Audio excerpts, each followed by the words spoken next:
Hello guys, ഇതൊരു Easter വ്ളോഗാണ് കേട്ടോ. രാവിലെ തന്നെ പള്ളിയിൽ പോയി, പക്ഷേ ഇച്ചിരി വൈകിപ്പോയി. 5:30 പള്ളിക്ക് 5:45 ഞങ്ങൾ എത്തിയത്.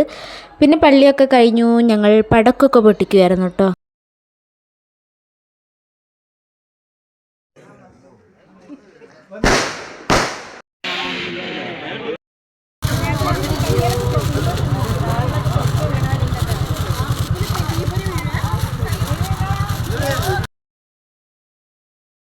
ഞങ്ങൾ നേരെ വീട്ടിലേക്ക് തിരിച്ചു പോയിട്ടോ. ഗൈസ്, ഞങ്ങളങ്ങനെ വീട്ടിലെത്തി. ഇനി രാവിലത്തെയും ഉച്ചത്തെയും പരിപാടി നോക്കാം. ഗൈസ്, ഞങ്ങൾ ഇങ്ങനെ രാവിലത്തെ പരിപാടികൾ തുടങ്ങിയിരിക്കുന്നു. രാവിലെ എന്താണ് ചിനൻ്റെ എന്താണ് പരിപാടി? ബീഫ് ഉണ്ടാക്കാൻ വേണ്ടിയുള്ള ബീഫ് കറി ഉണ്ടാക്കാനുള്ള പരിപാടിയിലാണ്. ബീഫ് കറി ഉണ്ടാക്കുന്നു. ഇവിടെ അപ്പം ഉണ്ടാക്കുന്നു. ഇവിടെ ഇത് അപ്പമാണ് കേട്ടോ, ഇഡ്ഡലി അല്ല, അപ്പം. വേഗം സിമ്പിൾ ഉണ്ടാക്കാൻ വേണ്ടിയിട്ട് ഇഡ്ഡലി പാത്രത്തിൽ വെച്ചിരിക്കുകയാണ്. തേനുമ്മ, എന്താണ് പരിപാടി? തേനൊന്ന് രാവിലെ പള്ളിയിൽ പോയില്ല, ഉറങ്ങായിരുന്നു. ഞങ്ങൾ പള്ളിയിൽ പോയി.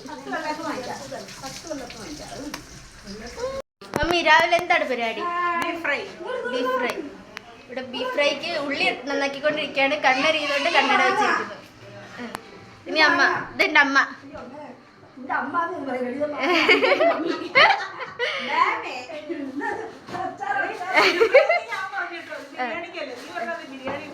ബിരിയാണിക്ക് കൂടെയുള്ള ഉള്ളിയാണ് ഇട്ടത്. പൈനാപ്പിൾ നിൽക്കുക, ഒന്നുകൂടി പറ. ഓക്കെ ഗൈസ്, ഇതിനുള്ള പരിപാടി തന്നെ. അടിച്ചു വാരി തുടച്ചു, വീടൊക്കെ വൃത്തിയാക്കി, അത്യാവശ്യം വീടൊക്കെ വൃത്തിയാക്കി വാർത്ത കണ്ടുകൊണ്ടിരിക്കുകയാണ്. ഒരാൾ രാവിലെ പള്ളിയിൽ പോയതിൻ്റെ ക്ഷീണത്തിൽ കിടന്നുറങ്ങുന്നു. ബ്രേക്ക്ഫാസ്റ്റൊക്കെ ആയപ്പോഴാണ് ഞങ്ങളെല്ലാവരും കഴിക്കാൻ തുടങ്ങി. ഒരു 9:30 ആയപ്പോഴാണ് ഞങ്ങൾ ബ്രേക്ക്ഫാസ്റ്റ് കഴിച്ചിട്ടോ. അല്ല ഗൈസ്, നമ്മളിവിടെ പണിയെടുത്ത് ക്ഷീണിച്ചവർക്ക് വേണ്ടി ജ്യൂസ് അടിക്കാൻ പോകുന്നു. അവക്കാട് ഷിനേൻ്റെ അവിടെ ബിരിയാണി ഉണ്ടാക്കുന്നുണ്ട്. ഇതവിടെ തേനിപ്പുണ്ട്. എല്ലാവരും അടുക്കളയിൽ ഭയങ്കര പണിയാണ്. അതുകൊണ്ട് നമ്മൾ ജ്യൂസ് അടിക്കാൻ പോകുന്നു കേട്ടോ. ഈ ജ്യൂസ് അടിക്കുന്നെങ്ങനെ ഞാൻ വീഡിയോ ചെയ്തിട്ടുണ്ട്, കാണുന്നത് കണ്ടു. അത് കഴിഞ്ഞപ്പോഴേക്കും നമ്മുടെ ബിരിയാണി ദമ്മിടുന്ന പരിപാടി കടന്നു കേട്ടോ. ബിരിയാണി ദമ്മിടുകയാണിത്. ഇപ്പം ചമ്മന്തി റെഡി ആയിട്ടുണ്ട്, തൈര് റെഡി ആയിട്ടുണ്ട്, പൈനാപ്പിൾ മുറിച്ച് വെച്ചിട്ടുണ്ട്,